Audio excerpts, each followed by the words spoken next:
Good morning, students. Today, at related aggregates. What is national income and the related aggregates we are going to study. First, we will talk about the national income, the definition of national income. What is national income?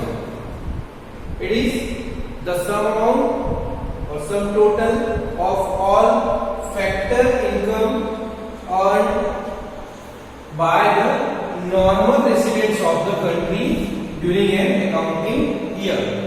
Again, the sum total of all factor income earned by the normal residents of the country during an accounting year. Now, here what are the important terms that we need to understand are sum total. It means national income is a sum total. What we need to do? We need to total. We need to do the total of what? All factor income. The grand total of all factor income earned by the normal residents. The normal residents of the country during an accounting year. This is the time period which is given. 1 year. The accounting year, it means the year which starts from 1st of April and ends on 31st of March. That is an accounting year. So the two terms, sum total and accounting year, these are very much clear to you. Now we will focus on two other terms. First one, all factor income, and second one, the normal residents. All factor income. What is factor income? You all have studied about the factors of production. There are 4 factors of production that you all know. These are land, labor, capital and entrepreneurship. And while working, when you work as a factor of production, you produce something and you generate income. So the income generated by these factor of production is called factor income. The income generated by these factors of production is called factor income. And what the income which is generated by these factors is called? The income generated by land is called rent. It means you get rent when you give land for use. When the labor, it means when household works, they get wages. In other words, it is called compensation to employees, because everyone is not getting wages. There are many persons, many workers who get salary. So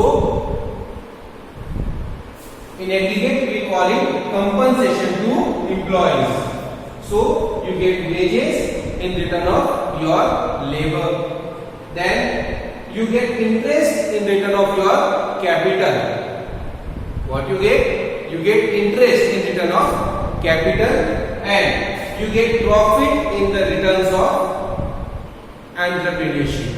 So these are the 4 factor income: rent, wages, interest and entrepreneurship, profit and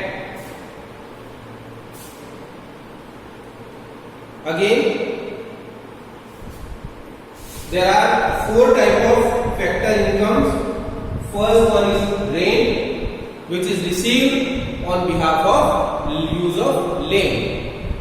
The second one is compensation to employees, which is generated in return of labor. Then interest against capital, and then profit against entrepreneurship. So we have four type of incomes that are called factor income. Now I hope you have understood the concept of factor incomes. These are the factor incomes. Now can we call every income as factor income? No. There are some other income which cannot be called factor income. These are the transfer income. What is transfer income?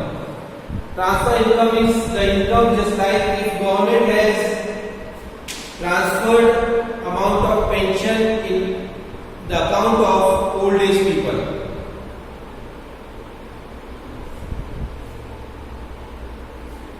What old age people are doing to get their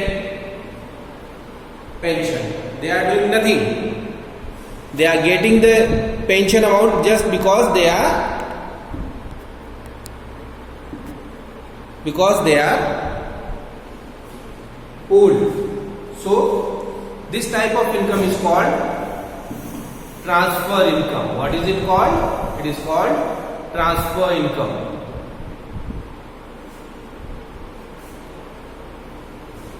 And the factor income, the income which is earned by working. The income which is earned by working is called factor income. So the factor income is earned income. It means we earn that income by any means. Just like if we are giving our day, if we are working there as labor, we have invested our capital, or we have started the business as an entrepreneur. We are getting this income in return of this factor of production. But the transfer income, that is unearned income. It means that income is not given to us because we have done something. It is just given to us without any reason, without any work. So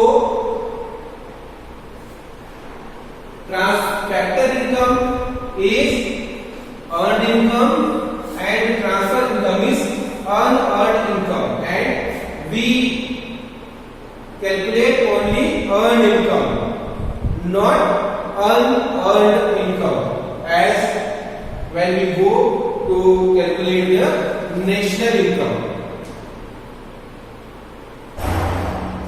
So always keep in mind, we will be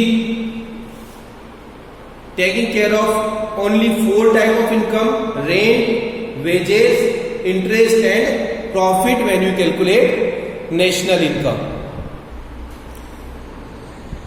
Now, normal residents of the country. The next term which is very important for us to understand is normal residents of the country. Who are the normal residents of the country? Here the definition is given. There are two conditions for everyone to fulfill to become the normal residents of the country. First one is the person who normally resides in the country for 1 year. Every person who is living in the country for 1 year or more than 1 year is the normal resident of the country, not the citizen. Always keep in mind, to be a citizen and resident is completely different aspect. A person can be a citizen but not living in your country, or a person may not be the citizen of the country but living in the country for many years. Just like you all know a famous actor Akshay Kumar. he has taken the citizenship of Canada 15-20 years back, but from more than 20 years he is living in India. So he is the normal resident of our country, not the citizen. In the same way, Adnan Sami, you all know about Adnan Sami. He is living in India for many years, but he was a Pakistani citizen till 2 years ago.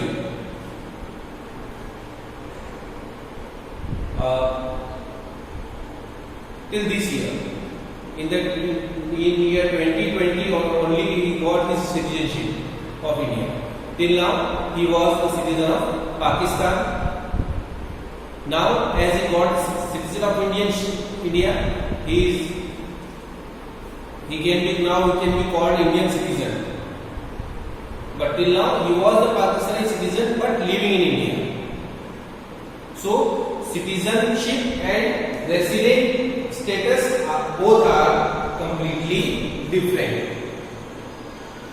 So we will concentrate on only resident status. So if a person is living in your country, whether he is a citizen of your country or not, that doesn't matter. If he is living in your country for 1 year, he is the resident of your country. But the second important condition, this is to be fulfilled. Otherwise, the first one will lose its importance. That is, the person whose economic interest lies in the country concerned. With the living in the country, his economic interest should be lies in the country concerned. Now, how can you say that his economic interest is there in the country or not? It is if he is spending his income in your country, then you can say his economic interest lies in your country. If he is sending all the money earned to his country, then his economic interest is not in our country. Just if we talk about Akshay Kumar, his economic interest lies in India because he lives in India, he spends his income in India, he pays taxes to Indian government. So we can say his economic interest lies in India, so he is the resident of India. Suppose if we take him in other way, suppose he is working in India, he is earning from our country, and he sent all his money to Canada. What do you do? He sends all his money to Canada. He is spending nothing here. Then we say his economic interest lies in Canada. So he will not be called the resident of our country.